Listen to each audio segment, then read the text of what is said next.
కథ రాసుకున్నాను. ధర్మ అనే ఒక క్యారెక్టర్ నాకు చాలా స్పెషల్. అరే మా సైడ్ ఇలాంటి ఒక పాత్ర ఉంటుంది, ఎవరు పోషిస్తే బాగుంటుందని చెప్పి చాలా ప్రయత్నించి చాలా చిన్న పిల్లోళ్ళ అలా సాయి కుమార్ గారి దగ్గరికి వెళ్ళి భయపడుతూ ఒక కథ చెప్పాను. సాయి గారు చాలా బాగుందమ్మా చేస్తాను అని చెప్పారు.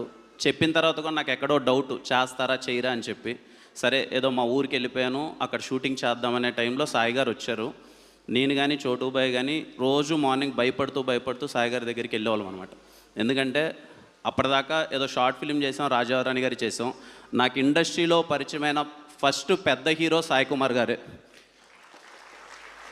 నాకు అప్పటిదాకా ఎవరు తెలియదు, అంటే ఇండస్ట్రీలో తెలియదు. బయట నుంచి ఏదో షార్ట్ ఫిల్మ్స్ అంతా చేసుకుంటూ వచ్చాను. చాలా భయంగా సార్ దగ్గరికి వెళ్ళేవాడిని.